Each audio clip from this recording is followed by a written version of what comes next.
heliospheric physics. He has been part of lots of science missions, including the joint ESA-NASA Ulysses mission, as well as the Messenger mission on Mercury. And we're very excited to have him. If you have questions, what we're going to do is a social distancing thing. If the guys could put up the slide of the number, we are going to ask that you text your questions. Although the acoustics are very good in this building, we will not be passing around microphones.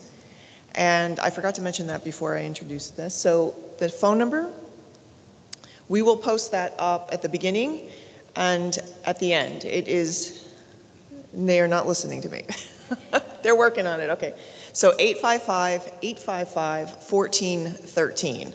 That is the number for the rest of this meeting that you will be using to text questions. So if you want to send me a little text right now and say, "Hi, Jamie," please do. And then we will use that number for all our questions, or you can just stand up and shout. So we are very excited to have Dr. Zurbuchen come and talk with the with the ASGSR community, and we can't wait to hear him, and hopefully you can cue his slides. So Dr. Zurbuchen, thank you.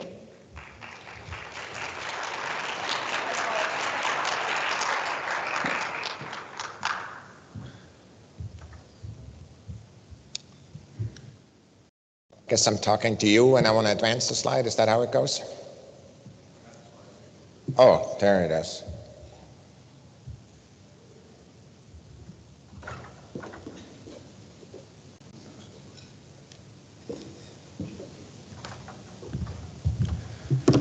Well, it's an exciting time, and it's exciting to see you all and encounter you so often. Some of you I've seen on that little picture on my computer for the last few months and even couple of years.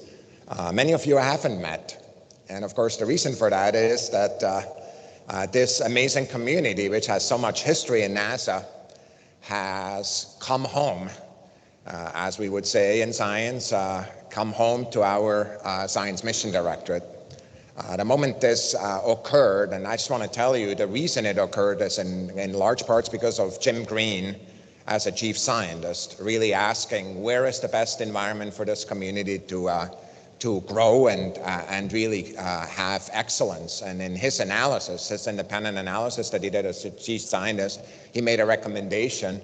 And it did, he did find, his analysis found that the environment in space science would be the most fruitful for it. Of course, an environment where this community used to reside until the late 90s or early 2000s, where, where certain transitions occurred, reprioritized, and some kind of memories that are pretty painful in many people's minds, but also a time that is very different than the time is today. And what my goal is here is to really tell you a little bit about the perspective that I have about this community, and I do that with a lot of humility in a sense that I have a lot to learn. We in SMD have a lot to learn about the Science Mission Directorate, have a lot to learn about this amazing science. Science, of course, that has facets that touch many other science communities that are out there in space, but also on the ground. So with that in mind, what I'd like to do is kick it off and, of course, provide some context for you.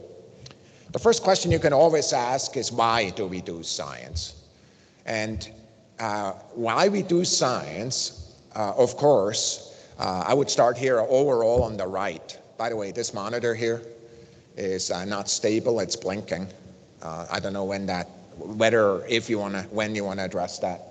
But the most important reason we do science as humans, and we've done over the last hundreds of years or millennia, is because discovering the secrets of the universe, whether they're here on our planet, whether at the smallest scale of nature, or whether it's at the largest scale of the universe, all the way back in history, where the entire universe was very, very different. The first galaxies arose. Discovering the secrets of the universe is about understanding ourselves and understanding ourselves in our history out there. Science is one of the most noble pursuits we could be doing, and it's something that's absolutely worthwhile all by itself.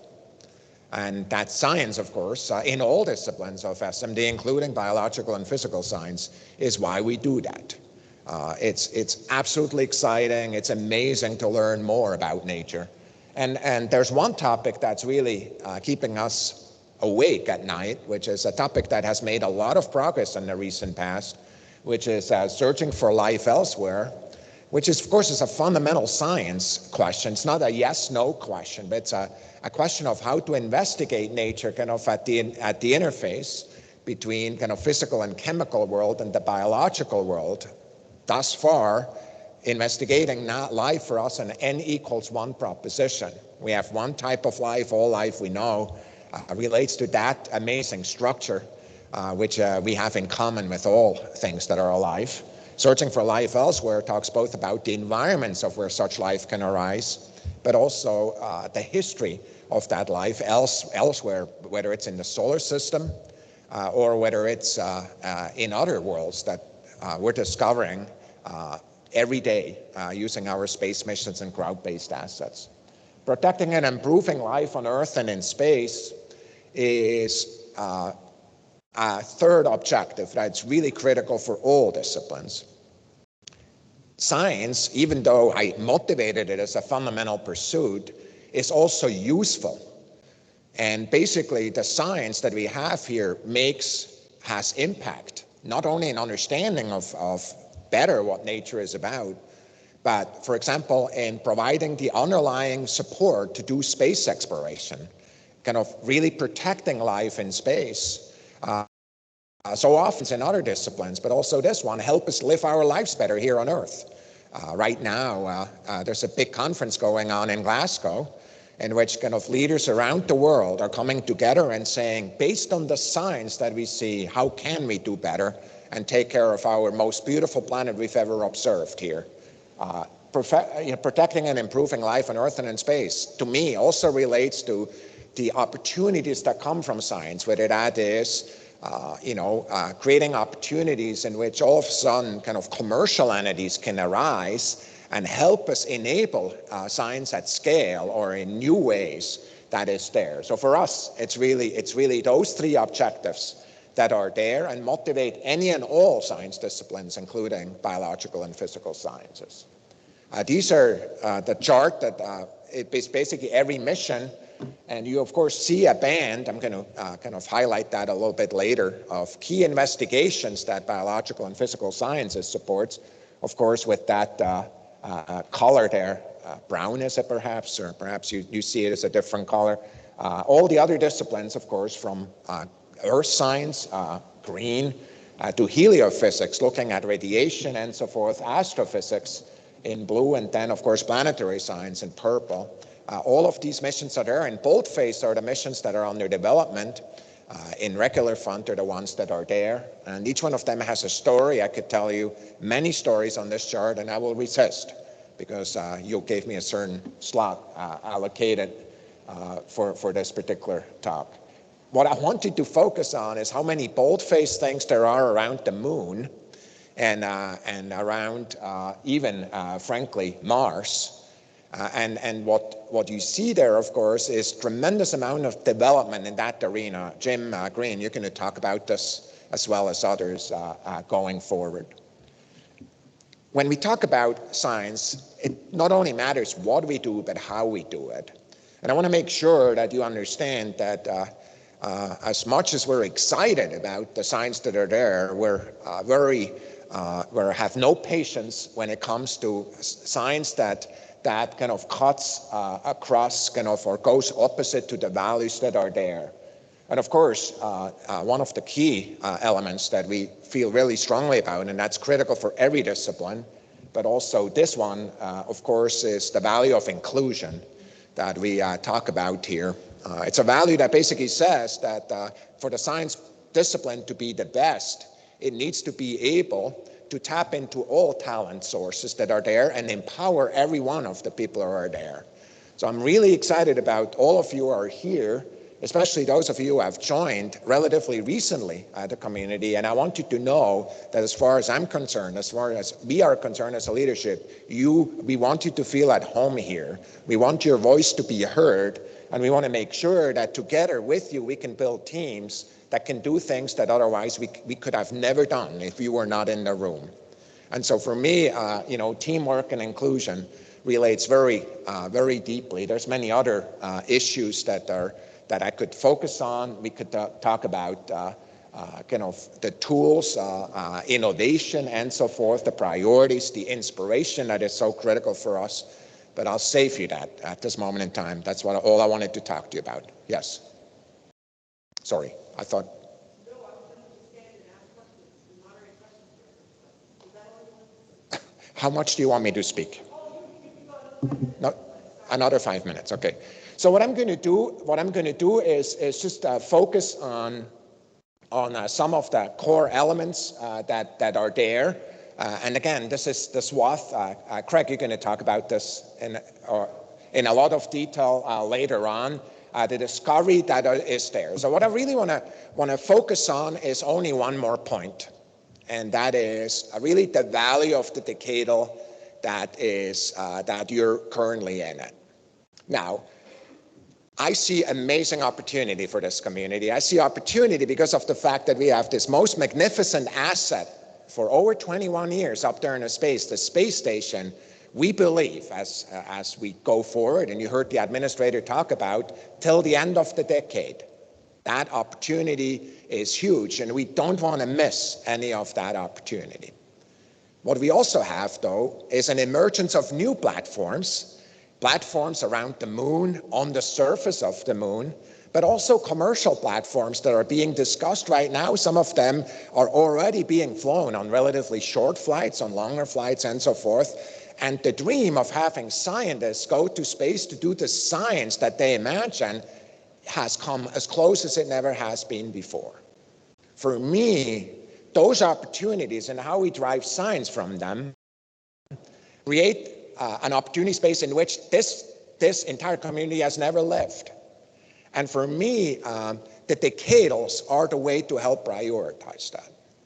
And what I really want to make sure is that you all, and especially those of you who have not been in this community for as long as I have done science, those of you who are recent graduates or even are doing graduate work, I want you to make sure that the decadals, that your voice is heard there, your voice is included in the prioritization, and we actually together can build a community that really is tremendous. I want you to know that the decadal is the single most important document for me, for Craig, for all of us, when we try to enlarge, if you want, the field, when we try to grow new elements of the field or enhance the funding in various areas, both what we're already doing, but also moving in other areas.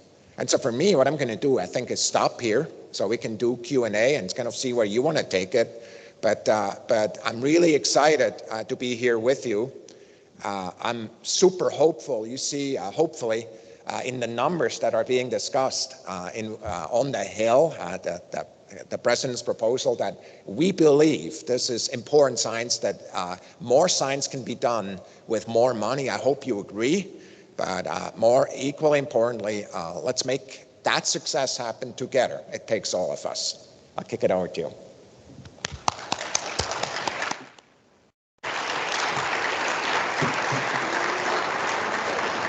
Thank you very much, Dr. Zurbuchen. So we have time for questions.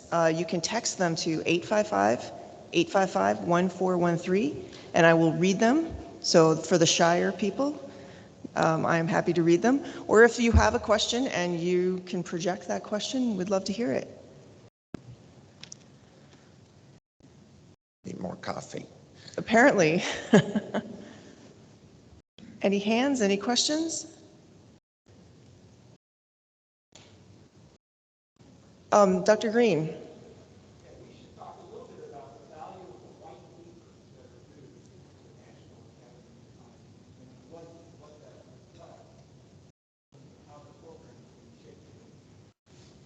do you mind if I just repeat the question?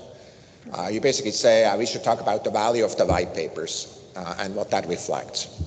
I think that's really thoughtful point, Jim. So basically, if you look at decadal activity, of course, there's a team that has already been appointed. You've seen the names that are there. And what that team's going to do, as well as subcommittees that are going to come there later, they're going to start looking at the opportunity space of the science and help prioritize kind of the science that is there. Now, the question is, what's the opportunity space? What are the best ideas that are there? And those ideas come in the form of white papers. Now, you could submit those white papers as an institution. You could submit your white paper as an individual and basically say, hey, look, this is what we really need to do with it. If you looked at the best decadals, I would say, and you know, in many different disciplines, I would say that the quality of the decadals very strongly relates to the quality of the white papers that are there. And what's really critical is not just to kind of amplify on one theme. You know, it's good to amplify what's there already. So, but also to bring your best ideas to bear. What are the kind of opportunities that are there that may have been missed so far? Talk about it, and you know, in that format of a white paper. So in many ways, that is really kind of the, if you want, the core currency of what the decadal will focus on later on, are these white papers. Having run one of those decadals in another community in the past, I just want you to know they're taken absolutely seriously. Every one of those papers will be read multiple times. Individual committees will focus on them. And in many ways, I know there's a decadal coming out this week in astrophysics, you know, and I looked at the numbers of white papers they got, you know, and you just realize that the quality of the decadal has a lot to do with the types and numbers of white papers. So again, feel encouraged to go do this. Even you know, for example, some of you early career people, come together, talk about what this community can do in early career kind of work, not just the topical science, deep science work. All of the types of white papers are welcome. So a lot more questions have come in. So people were a little shy in the beginning.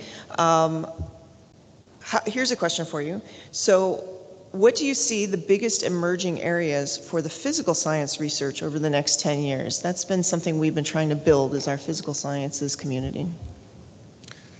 Oh, I think, remember, you're talking to a physicist, so I'm excited about physical sciences in many different domains. For me, you know, what is currently really is being pioneered right now in the cold atom lab, and that entire domain in the quantum world, especially moving towards atom interferometry, is really promises to create platform technologies that are transformational, not only for the investigation of the quantum world itself, doing fundamental science that would be in phys-rev letters or science and nature, which we already have some examples of that, but also as sensors that could enable measurements kind of at levels that we have not seen. For example, gravity measurements at the Earth or at other planetary bodies, or even with the right type of resolution, could become relevant for gravitational wave measurements, which are you know, of course, are exciting to us. You know, vibrations of space itself. So for me, the quantum world is really exciting. Of course, there's other elements that are there. Soft matter, kind of structures of matter, kind of that they have very interesting physical behaviors. Some of them highly nonlinear and non-intuitive. There's incredible science that's happening there. Of course, some of them lead to new materials. Some of them lead to a better understanding of the micro world, kind of collective behaviors, but also really bridging that kind of microstructure to macroscopic behavior. Those are topics. There's many others, but that's why we want the decadal, to make sure that it's not me who comes up with these things, but the best of all of us with these ideas. Those are two that I'm really excited about. Great, thank you. And we have another question. We have lots of questions, actually. How do you envision opportunities for the future of public-private partnerships in advancing science for SMD? Look, we're in an incredibly exciting time. And because the way I think about it, I'm going to give you two narratives. The first one is we can do more science per dollar, or entirely new science, that we could have never afforded doing because of kind of commercial entities that are there that are available to us. I'll give you an example, just so you know what I'm talking about. In earth science, we started to buy data from constellations of commercial satellites built for an entirely different purpose. And we're making those data available to the science community. We started kind of as a pilot and said, look, at relatively modest money, like, would this data be used? And we're somewhere between 500 and 1,000 individual users that are actually doing active science, including at the American Geophysical Union with hundreds of abstracts and talks and papers that are written. Again, these are activities that were done without NASA money at the beginning, but we take advantage of. The same is true with the availability of lower cost launch. We can do more science now because of the fact that a given rocket is half or even less of the cost there. So the public-private partnerships that are enabled by the commercial entities that are out there, including ones that are yet to be developed, I would absolutely believe, are an important part of the future of this community because it enables a faster transfer to space. You could easily imagine that in a given PhD student's career, an experiment that they are working on could go to space 3 times. Not just at the very end, the one single, very highly tailored. You could really create an iterative process. Those are the kind of dreams you're thinking about, and they require multiple communities coming together. And we at NASA are really committed to making this work. Well, I'm afraid I can't get to all the questions, but I'm going to end on this one. Since the move to SMD of the BPS community, what's the biggest thing you've learned about the BPS science community? Sorry. Maybe it's philosophical. No. I mean, it's a really good question. I already told you about some of them. Frankly, I knew kind of about the Cold Atom Lab kind of on the side, and I really spent some time. And I just want to tell you, I'm just really excited what's possible with these condensates, and the record-breaking, the symmetry of these structures. But on the biology side, I think some of these results that are out there, including on the genetic side, that are really moving forward, right? Whether it's with the twin study, but also many of the other databases that are there now, where multiple data sources are coming together and can be mined. I think the excitement there for me is really about the learning of the fundamentals of life in space, whether it's in model organisms or humans, kind of at the way that, frankly, I thought would take a lot longer. Kind of in many ways, a single DNA, a sequenced DNA, creating many different experiments. I mean, I read a number of those papers and also heard many times enthusiastic reports from Craig and others. Well, thank you so much for your time, Dr. Zurbuchen. It's 8:30 and we've got to move on, but I hope that maybe we can submit some of these other questions to you by email, perhaps. Or ask Craig. He knows all of my Craig answers. knows it. Yes, we will save them for Craig's session a little bit later on. But thank you very much for your time. Thanks so much. Really appreciate it.